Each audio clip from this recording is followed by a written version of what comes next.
Ka ingai ko whakapapatu.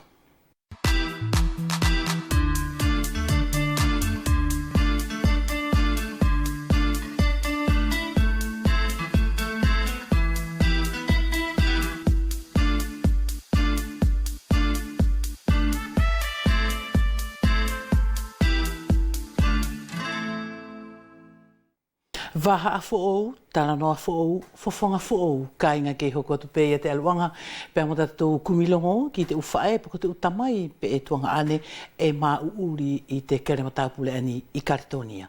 Ko te vaha lewa ni ka inga, whare lewa ke tō tana noa ai, pe mo nātou o uhinga tā whito, pe mo te ukoloa whakawhawhine te aluanga, pe mo tā nātou ia kumi mauri i te potu aia, pe mo te potu la ani i a nātou ani e tangata, tā whito i te tuanga ane ani ko iwe ka whika ila, ki tāna lalanga i te u kripipi. Hoki ki a muri pia nei ka inga haka tō mamata mai ki te aluanga pia mo te whelawe i a tātou i te awhiawhinei, e tō whelawe i ei pia mo te tau whae ani o Kristina, pia mo Jemila Momoi. Ko nau aia e nā ngāwe nau ai te kautahi ani, ko te Fifita Art Culture, e hoki nā whakamahino mai nei, te aluanga pia mo tana te kamata mai o tana ngāwe, pia mo te whaitaki o te ukonga furi, tā whito te ukoroa whakawhawhina tātou, ai kua nā mauri ai i Karitonia. Ka e kai ngai moana i hagoro tō mamata mai ki te potu aia, tō whangaono ki te kumilongo a hauwhetu o Mawaitau, te lea. Whakapapātu ka ingai ku whakatahi mo mātou i te awhiawhinei. Mālo pei e te kātaki pia mo te tauhima o te temi whelawe i. Ko tōtara noa i te aho nei ki te lea, pia kā ko tōtara noa lea whakauvea pe e lea whakafutuna, ko maua ke tau kumilongo, ki a nātou ko te kau mātua, uru matua uvea nei mfutuna, e wheala ke kumi mai ai ni tā ofia nātou o uhinga pia mo te lea tātou. Aho nei e maua i lewa i te whainga mārie, ke maua i te tamai ani ko Filipo Pānuwe. Mahino kia koutou ko te tamai ani mai te kolo alele, ko ia Filipo, kua whakamalo tu lewa mwhakapapalahi atu, malo pe ia si o mauri, malo pe amo te whaakataki, malo whuki pe amo te ofa whakawhainga fua ia te ukumilongo ani. Iyo, malo ia whetu, ka ia mua na ia te tari atu ki te whakarawilawe ko tō mai tō whahi. Te whai tu pe mua hina whakatau mauri ki tō whahi, ke ia pe ki te tau te hina ngā we, malo tō tō mauri mo te mara roi te pongopongi, pea mo si lawa mai. Ko mahino tu lewa Filipo e tōtara noa i te aho nei ki te lea whakauvea. Mahino mai ki au nei iei he temi ne ke fuakawe ngai i te koro ani o alele, laupe ke a tau e ua furuma wha. Whakalawelawe ae pen e whea i te whakaaunga i o te lea whakauvea, tā whito i te temi aia ne ke i ke sii, ka ne kua ke kau ki te langa o te whenua. Maro ia whetu, i te alunga whakalawelawe ko tō mai tō whahi, o hinga pea mo te mea ni mo te mea ai kua hiri, e oro ke heke heia. Mai tono hinga ae, ko te whahi whoki ae o te mea ae, e whai ngafua. Ako te mea ni, pia kua who o mea furia. Koe la ae whetu e au tari atu whanau no pe, ki te konga ae whakarawela mai. E whakaamu whoki te loto, pa au whetoro nei, he lau whoko te matua ani, e toenga i are nei. Whakaamu whoki toku roto, ke hangai whoki ke tō mai a te temi a whea, ke au mai ke te temi ani ka ku whaingata. Hangai whoki la ko te ulea whakaapa-apa, ne ko tō whai a temi kuahiri, te temi aia ne ke nofua i te potu whakaariki, ne whea i a te whaahinga hangai la ko he whangona e tau atu, pe ko he whono whakakau ariki, e whea i a te whea aki o te ulea whakaapa-apa aki aia. Ua whetu ko te konga ia ane ki whakarawela mai, ai lai au tari atu ki te hui o hinga ia pēr mo te ave aki o te ukupu whakapapa, e mo te tatau ia. Ko te temi ae, tane whakanau no pēia, ko te temi ae ne haua i tōmasi, tane ki warua i a paino, pēr mo te kauariki a te parokia, pēr ko whakau atu, pēr mo te kauariki a mua, pēr e tau atu mātou mo le lani lea ia ke fuaroa, e ko te whakatau mauri ia, pe o sia pe faita ana to filongo i whakaariki. Ka ki te temi whuki ani, e hangai whuki a ku mea no e pēsi i whelāwe i a te tangata ma te tangata whakaariki. Ko tono hinga la ai au he potu e au tari atu ki te whehui, o hinga whuki pēr mo te whakaapa-apa pēr mo te temi ani, kuaro ke heke heia. E hangai le wala ko tō mauri pē ai te ahafuri, tō taranoa pē ki o tō tōlo to whare, Tā whitolai e tatou whānau, he kua arupe i te temi, laka ki mua, kua toela he whaka tatou whakaonga i te lea whakawharani. Ko te ia tau whaahinga tā ofiki ai, mai tona aru ang ae, e iei pēlā e hi whānau, ku te hi pē ke marana tō mahino ki te whakaovea, ka ne tu tupu i uvea nei. Ko te konga ia ae ke whakawala mai o hinga ia pēr mo te temi ani. E ki te arunga ia ta aku sio mo ta aku ta ofi. E whainga ta ia.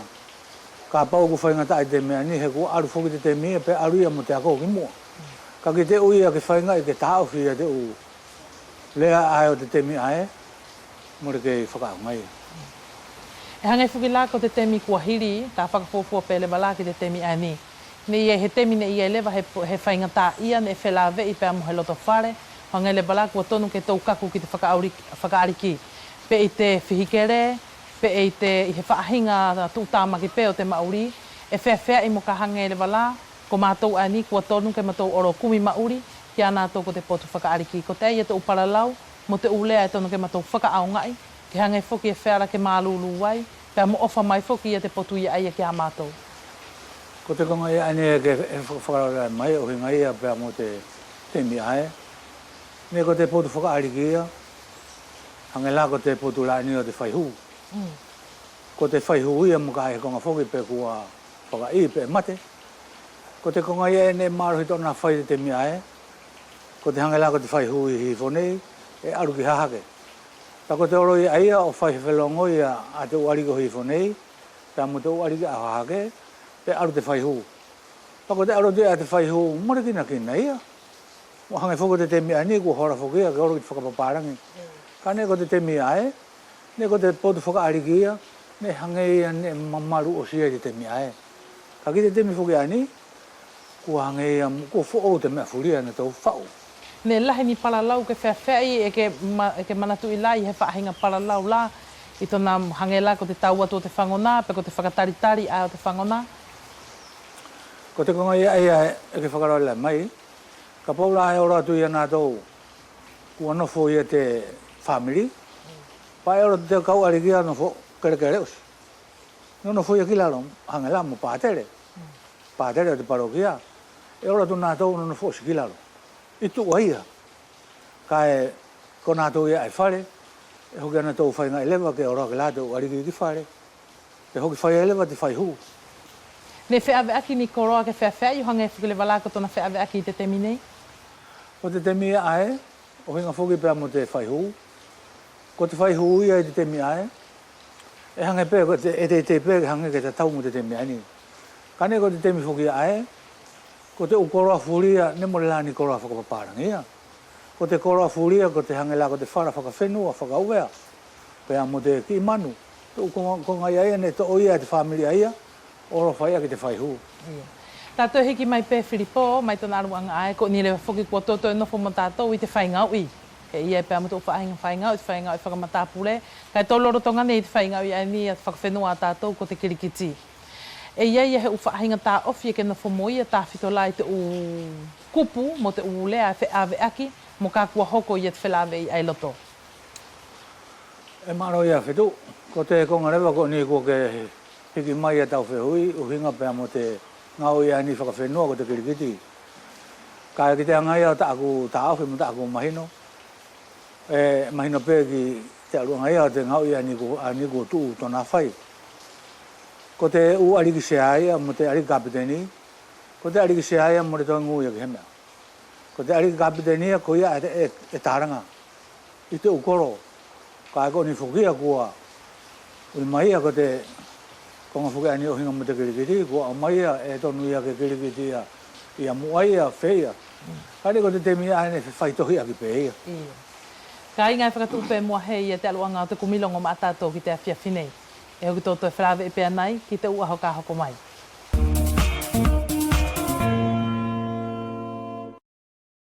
Ko tō mahani pē ka inga ki te mauli o tatou whamiri ani I Karitonia, tā whitu ki te potu ani o te lea whakauvea. E lahi au pito I te uwhanau o tātou, e nā tō whia lea I tātou lea whakauvea, ka more nā tō popotoai he ki maha hino whiaunga, e nā tō longo, ka more nā tō lea I te whakauvea. Ko tātou whilawe I te awhiawhinei mo te potu ani o Kristina Momoi o Wheiape kia Jemila, e wharanai ka inga kia au whoaki a te u whehui I te lea whakauvea, ka na tari whakawharani mai. Ka inga kua tō wholau lewa, ki kai molo.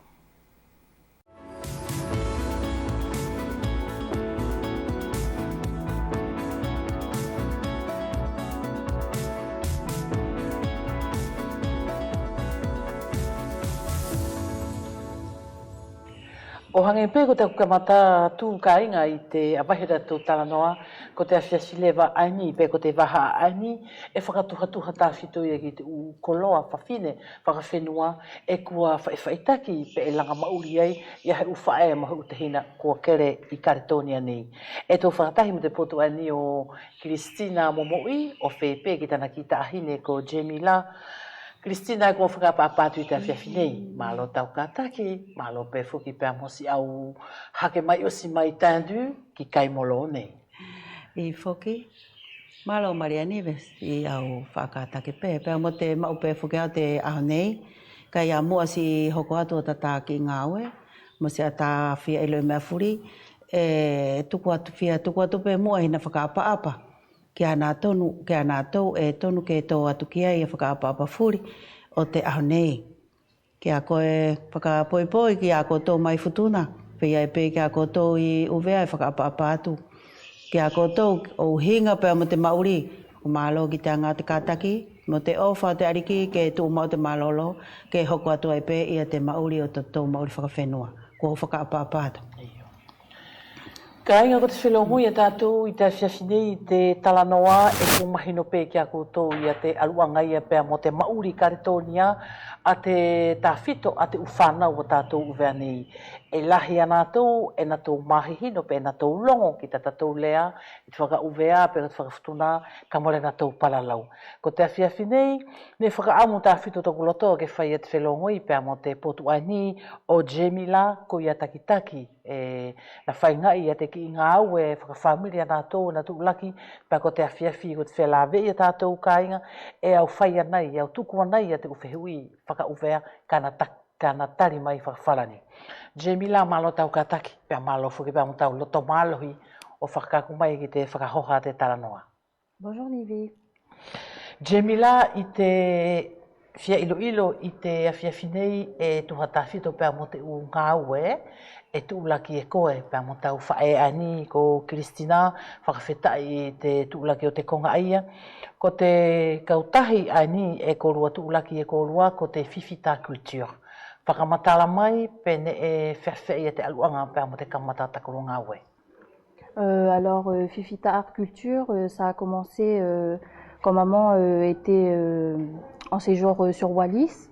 Elle avait des commandes de kahua kakala qui devaient se faire la semaine.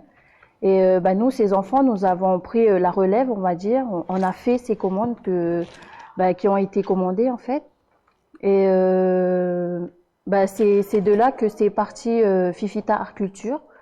Alors Fifita, c'est beaucoup me demandent qui est Fifita. Et du coup, comme ma fille venait de naître, du coup j'ai donné le nom Fifita à cette page. Kristina Momoi, ku mahino mai lewa ko koe ani ne ke kamata mai I te ngāwe, whakamatara mai ki te kāinga I te kamata mai o te langa mauri a koe mo tōki whamiri Karitonia nei. Malo, Marianive.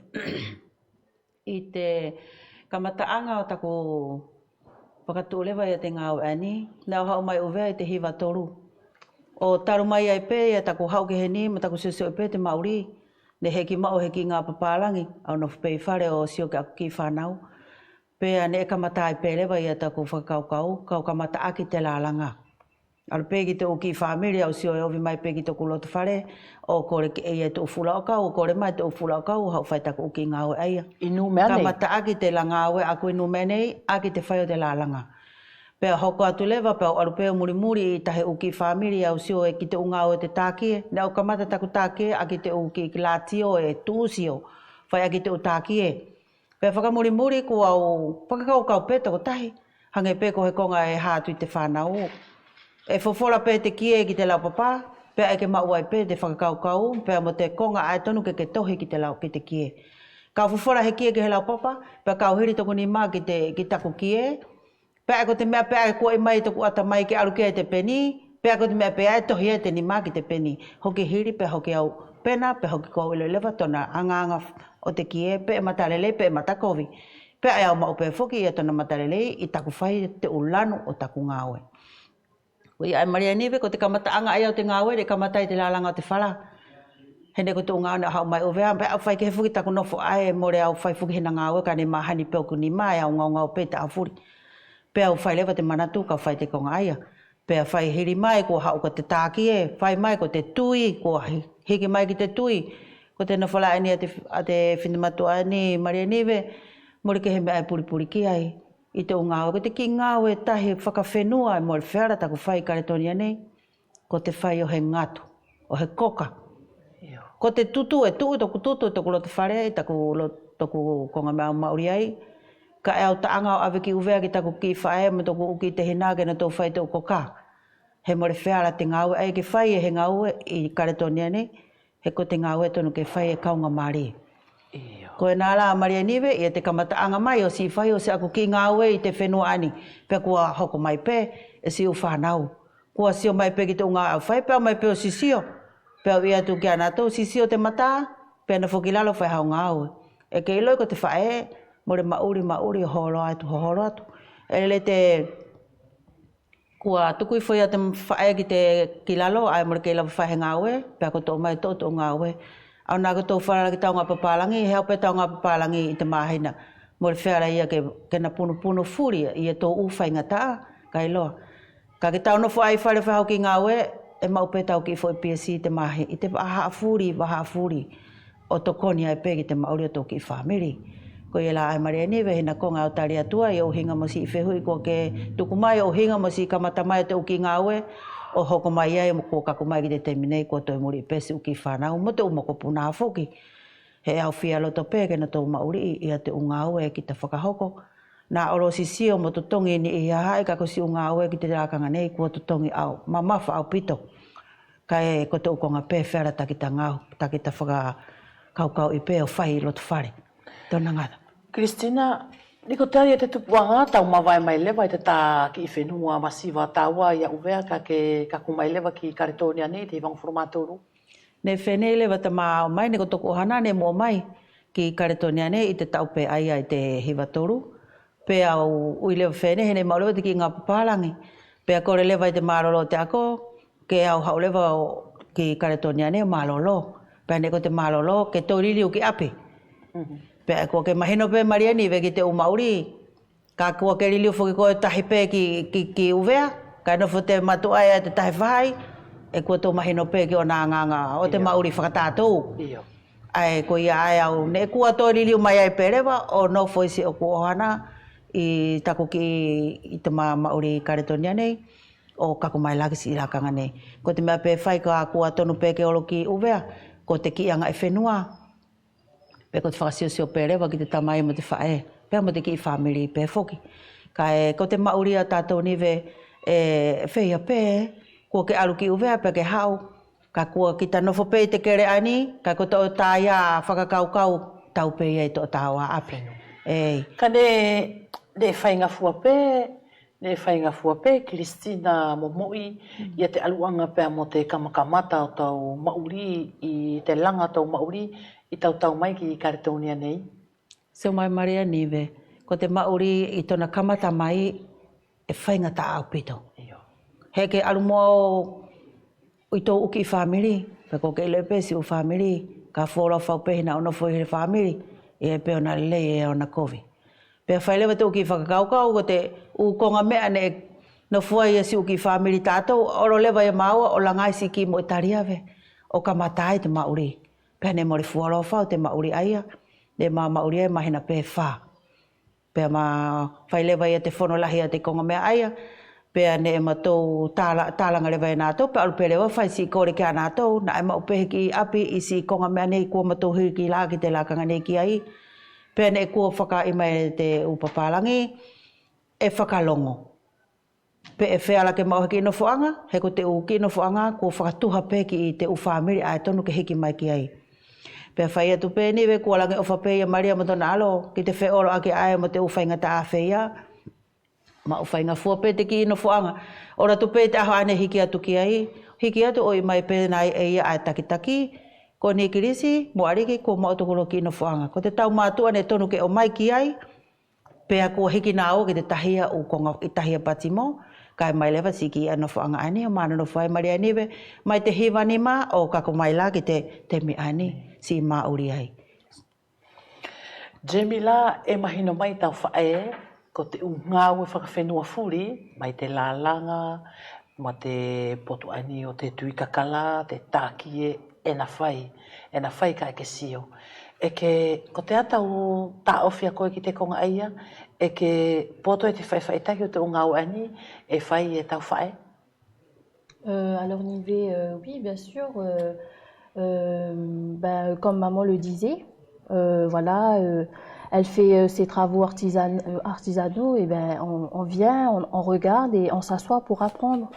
Et moi c'est une fierté, hein. C'est une fierté pour moi d'avoir une maman comme ça, parce que en fait c'est comme un cadeau qu'elle nous donne en fait. Tout ce qu'elle fait, les tauvala, te lalanga ou te fala,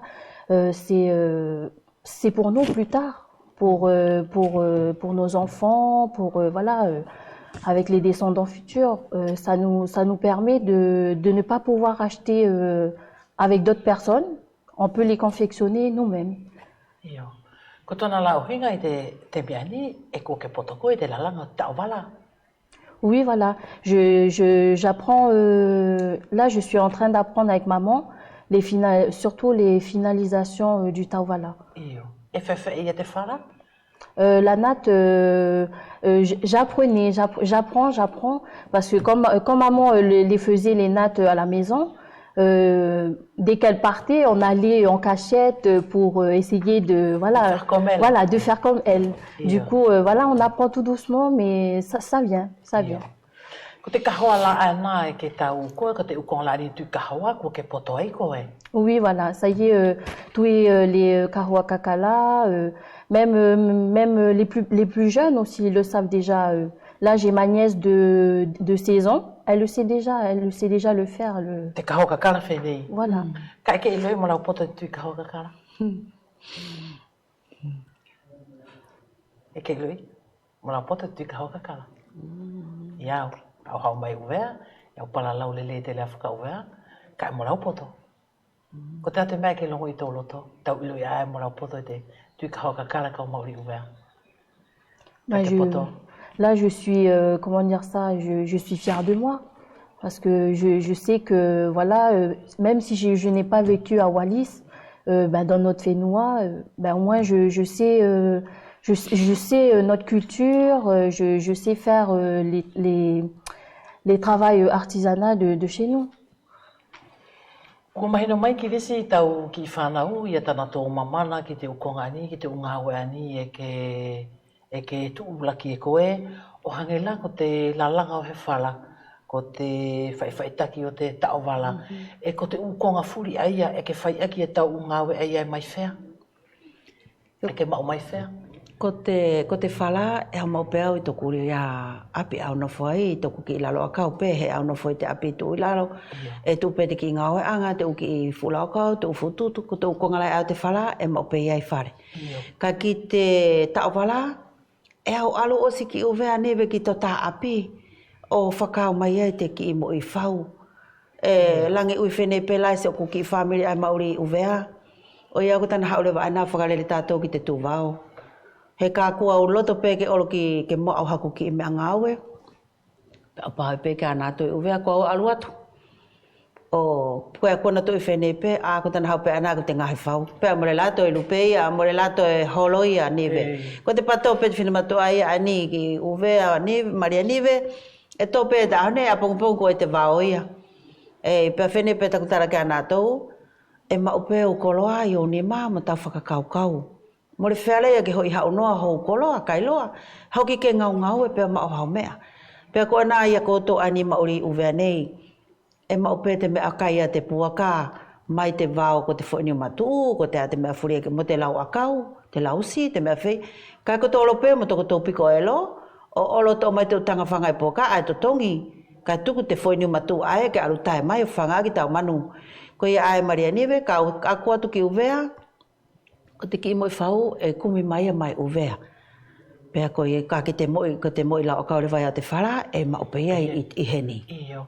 Pako te uwhaahinga whara e whea e ke lalanga e koe, u whara pati, te uki sapa, e whakalongo pe ki te whakau atu a he whara. So koe Maria Nive ko te whara furi au whai.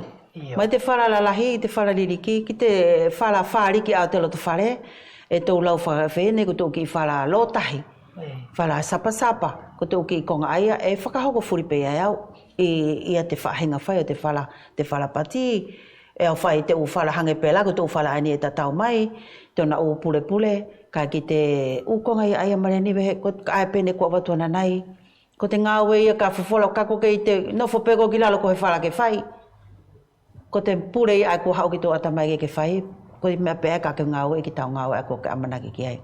He ko i ai Maria Nive au whakahatu ki a koe, ka ku au toku mauri o ku, ka pau e au lalanga he whara kai more arua i taku whakakaukau, kai au aru taku ia manatu ki te tātie, pe ki te whai o te tāwala, e lele pe taku tuku te konga ai, ka au aru au ki te konga ai.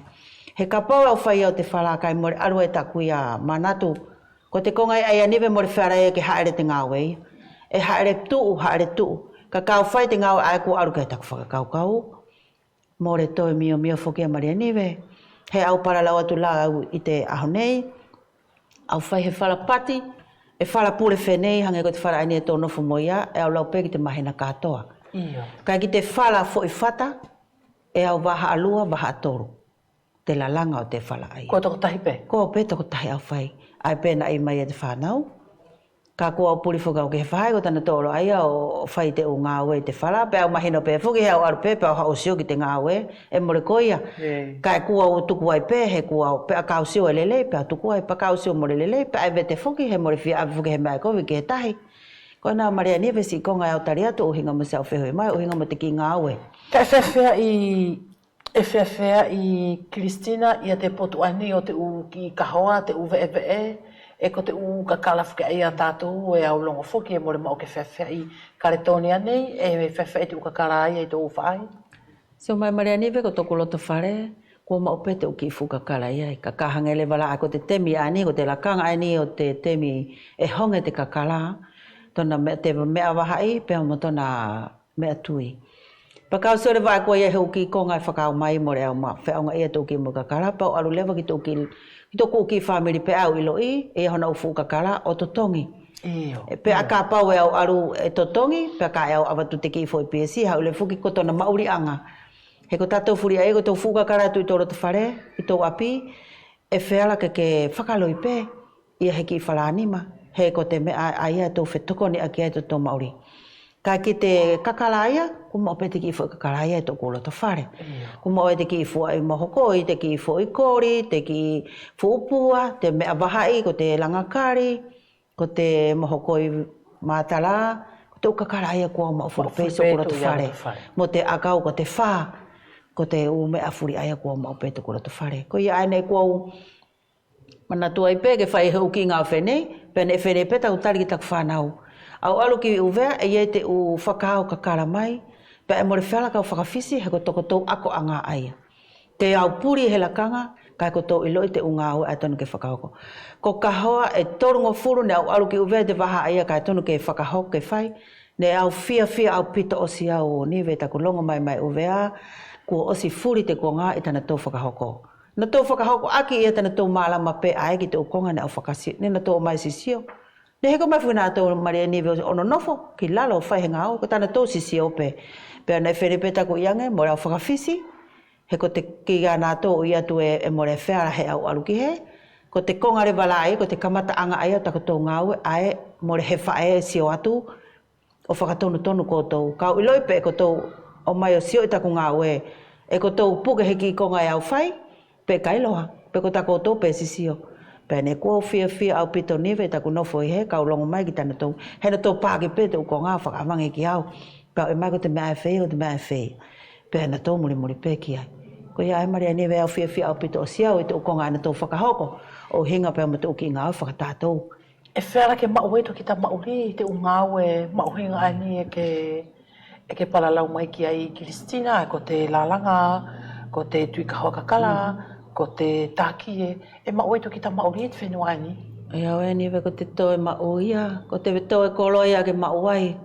I te ngāue, ai o te whaikakala tā whito, ko te whaikakala i te waha awhuri. E whakau mai pe te whaikakala i te kahokakala. Pea ko te tākie ia, ko toia toe koloia ke mauai, mo kai ke whakataki. Ka pau whakai whakamomo pe ko ta au ia piko, pea mo ta au ia whialu o haele. I te uki ia nganga pe whakota tō mauri te lakanga nei, ko te ki alu sue, ki te uki piniko, te uki pe kua tuku mua te uki ngāue, ka alma koe whai parara te hara to whare. Ko te ukonga ia Maria Niwe, ka pau e ke whiloto ke mauri, pea e ke situa ka potofuri e hau whakahala ki tau atamai ki tau ngāue a ke whakahoko. Ko te toe koloa ia ke mauai. Ko tō toe mālo e ke mau, i te whala tā whito, pea mo te tau wala. Ko te tau wala ala ia Maria Niwe, ko taru taku whai te tau, whakaose te tau, mo taku whai te ngā o te tau wala, ko te uwhakao mea mai whalani, mai te whenua mama o ai ko wharani, ko te uwhakao mea ki te uwhai kumuni, te ungahi whai oho ana, ko te nā rai. Au longa toku mamahi Maria Niwe, kai au whai he whene pe te ui whene mai sa ko ki whanau. Ia we, e ape mo whuki mama, hao tako toi whamua ki lalo. He ke ngai, sio mai, whanau. Ko te mamahi ai tu upe e te awhuri te mamahi. Ka ki te mai ako ki ta loto e ke ilo e ke mauri ai, e more pe whera e ke moe o mata. Hoki ke moe o mata i te aho, i te teme ane tuku mai te atua ki ke moe ai. Foi loto pe. Te foi loto ia tu uia, ke whai he ngā ue ke mau hou mauri. He more hoi hao noa he koloa, hoki ke hoha, pe hoki mau hou koloa. Jamila, i tō hinga ai ko koe ko te whanau te mi, ko koe ko te whanau te mi, ke whanau apito, ke langa mauri. Ko te atau tā ofi whara ke tuku mai laka ngani, ki te ukonga ani e whakaha mai e tau whae, ki te ukolo ani e nina whamoia, e mau e toki ta mauri e te ngāu ani. Oui, bien sûr, je pars avec ce que maman a dit, que ça nous aide vraiment, ces travaux-là. C'est quand on est dans le besoin, quand il n'y a pas d'argent ou autre. Comme elle disait, le travail Papalagni, c'est une fois le mois qu'on touche de l'argent, alors qu'avec les travaux artisanats de chez nous, on peut, en fait, on a des revenus toutes les semaines, on va dire. Voilà, c'est ça. Hangala koko e mahino mai fuki e ke tākie. Toi whepe mo te potu ani o tau whae. I te waha ala ko whara ko te wefia, whara ke whainga i e koe? Alors, déjà en une journée, je peux peindre à combien 8 quillés. 8 quillés, on va dire, dans une journée. Alors, dans la semaine, je peux faire, on va dire, 15 tenues. 15 tenues. Iyo. Pa ko te koto mahino mai fuki, ko te uteu ani e korua tūlaki, ko te ukoloa whaka whenua, whawhine ani e korua whaingai, e toi awe fuki whalani. Oui, voilà, c'est ça. Ben là, je suis en pleine préparation pour une commande de France, là. Et voilà, comme maman aussi, elle disait, que oui, on a vraiment beaucoup de commandes de la France. Iyo. E whewhe i Kiristina momoi a te kongala ani he aulong e matauna whpe fuki i uvea o whakalong mai e te uwhirinima, ko te uwhirinima whakahaha o te ukoro a tātou i lotokoro. E whewhe i a te uwhelawe i aia. Ko te whahaile vai Maria Niwe, ko te whirianima e whakamanatua ai o uvea mo futuna. Te whaahinga whakahaha ko te aho ai Maria Niwe, ko te aho whakahaha o te ngā ue a te whawhine uvea mo futuna. I te aho aia e ui whenei ai te paralau whakawharani ko te seti te lawele. Pea ko te whai aia e ke mahino e lewa mo kake aru o takataka ki te whaahinga ngā ue kehe mo re aru te ngā ue i he whaahinga ngā ue tahi. Mai te tākie ko te tahi aru petana whaahinga pule. Pea mo tona tui i e pete uki tui e whelongo i ki te whaahinga tui e tahi. Ka kua tahi whainga i pe ia te whawhine ngā ue whakawhenua ki te tui, tāna whaahinga whaia tāna utui, ke alu, ke kehe, mo te ungaue kehe, ai whakahaha i te aho aia. Ko te aho ia aia tō lau whenei te ulea whakawharani, ko te aho whakahaha aia o te umetie o te whawhine uvea mo futuna. Ke tō mahinoa o mahinoa i lewa, te hai a ko te whawhine ai poto i te mea, ko te whawhine ai whaiva o sea te tui ai, ko te whaahinga whaila aia o te ui ai, ko te aho te whirianima o te whakamanatua ia uvea mo futuna i mato mauri karetonia nei. E whewhe i lewa i te whaahinga whai aia ko e Kristina i te potu ani o te tui, e ke whirioi, i hona uwhetongi who pe ke nofo pe ki te whaahinga whai a te tā ukui. Maria Nive, ko te konga ake whihoi mai, e hange pe ko te ukonga kua tōlongo kia i te ahawhuri, e tō muri pe te temi. Ko te ukonga o te temi aia tātou kui, ko te tō mai pe whuke konga kia o sipi o tui whea i pe tātou ka ki te lakanga nei, aru pe te temi mo te whaahenga whetonga tau ngāwe. E ke tui ki te tongi, ko te temi aine, ko te tui pe tō ui, ko te tui pe whainga fua, ko te kia mo te nima i kofu e tui, tongi. Kei te lakanga nei, kua ke sio te lakanga nei, kua lahi ostona whiri o te tui tongi, pe e au kaupela i te o ngāwe aia, mo te tui o te uteu whakapapalangi. Kua o tui pe, ke toku ki i whamiri, toku ki i whangamokopuna, mara o te alu au tō mai ni me te koloa, ko te mea pe au tō te koloa, ko te ki motu i kie, au alu tō mai, mara o te whokisi o na whao. Kai ki te ukaunga furi o uhinga pēr mo te ngāwe i au te tui o te, ko te whahenga aru o te tui, ko te tui kehe e au mahino pē au kia, ki te utui kehe furi. E whewhe i tō whaahi o koe, Jamila, e ke toi poto moko i te tuitongi? Là, pour l'instant, je suis en plein apprentissage encore avec maman parce que nous sommes plusieurs, en fait, filles à la maison à apprendre. Ce sont moi et mes sœurs et mes belles-sœurs. Iyo. Ka ko te ai te whaahinga ngā ue uvea, ai e ke mamana o sikei, ai ke whaiwai. Alors là, en ce moment, ce que je sais le mieux faire en ce moment, c'est les no'o. Iyo, a te uta wala. Voilà, c'est ça. Iyo. Ko ni lewa so tō te mi whelawe i Kristina i te taranoa ku tātā o spelewa ai o maharolanga e pehau ki whakaamu. Ko te toi tōnga whakaamu ia Maria Nive o hinga mo te mauri o tātou whae ai o uvea pēr mo futuna. E whenei pē ko te ala te lelei o he whawhine mauri te totou api. E more mahino ki te mauri whakawhenua anga ai ko te ngāue whakawhenua. Ko te mauri o te tātou i uvea mo futuna e whakaamu pē sukoloto, ki a koe whae ai hanga mai si latio, pe ko te televisio longo ki si ile o te whawhine ani, more koe whawhine ia e tonu ki hau paralau atu ki a koto i te loto whare ani o tātou. Ka ko te whakaamu o te loto, ke tau mahino tatau ki te mauri whakawhenua tātou, e hoki ke ngau ngaue, pea mauri mai au whanau, mo o moko puna o muri i tau mauri, pea e kohi ai mo oni ki te apongi o te ki whamiri. Whakaamu te loto, ke tau whakamahino te anga e whenua, tā whitu tau ngā whakawhawhine, he ko tau ngā pea ia tau mauri ai, pea tau koloa i ai. Koloa i ai tea, koloa i ai tau whakakaukau pea mo o nima. Ko tōna ngata. Jamila, ko ni lewa so tō te mi whelawe e tātou kua whakatātā o sipe, i pē tahiki i whehui au whiwhai atu ki a koe, e ka teu i whuki pēr mo te u mee, te u sisi, te u konga furi aia, e teu i whuki e koutou. Oui, voilà. Même les tenues de danse aussi, nous le faisons. Iyo. Mai te kahoa, ki te sisi. Te u konga furi aia, e koto, te u koroa whakawhenua furi, e koto whai koutou pēr mo te upotu aia. C'est ça. Iyo. Ko te alewa hau whakaamo Jamila, e wharake ke whaki mai i te ahonei ki te kāinga mata mai ki te taranoa, tāwhitu pē ki si o tai ake. Eh bien, j'espère que les jeunes de mon âge puissent apprendre notre culture de Wallis et Futuna. Car moi, j'ai vraiment eu de la chance parce que je ne suis pas née à Wallis. Mais ma maman nous a tout appris, nous a tout appris de notre culture. Et je suis très fière de venir et d'apprendre notre culture. Iyo. Pa ke kore la ka na to ai mauri heni ni tupu heni ke na to ako hange ko koe. Voilà, c'est ça. J'incite tous les jeunes, que ce soit même les grandes personnes, à pouvoir apprendre notre culture.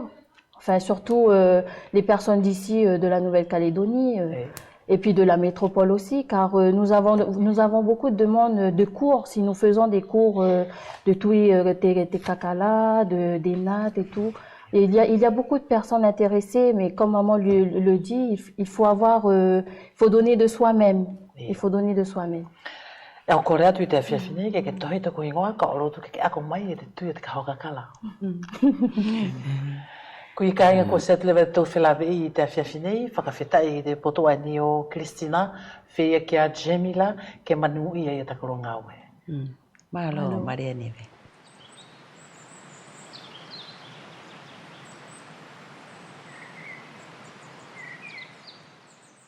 Ka inga tō whiasia mo mahoro mo te kifo i matu a tūpulanga toko tahi ani mai a kāka ko sose whokatoa, he waka viki ki uvea.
Masiva koroa e tā mauri be i te ofa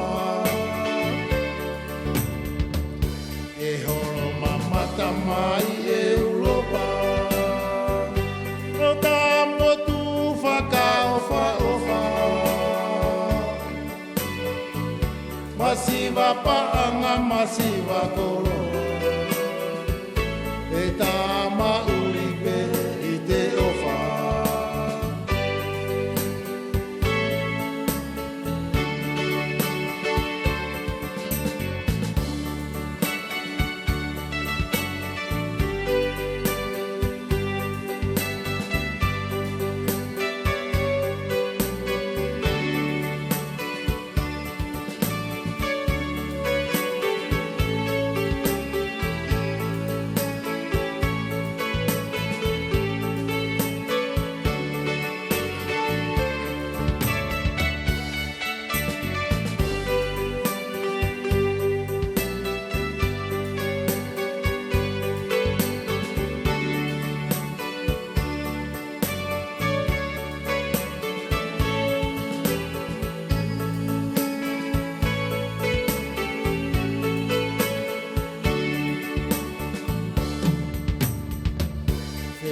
whakaofa ofa.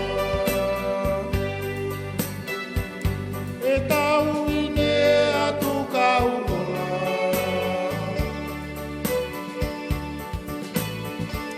Ko te kawiki e maki konga. O whai aki o he talanoa.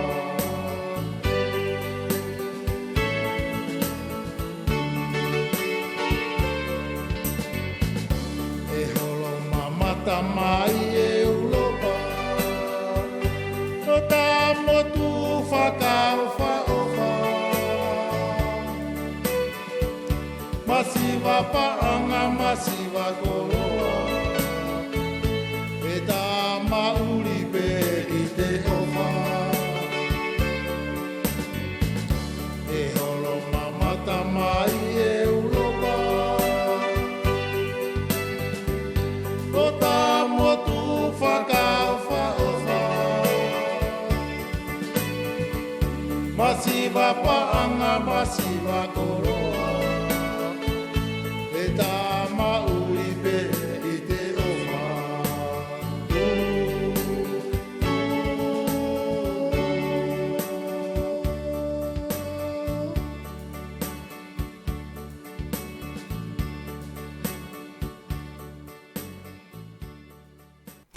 Ka inga tau pasipasi mua ki te mahoro mali ania so se fo katoa ko mo tau tau ine pe amo fatu.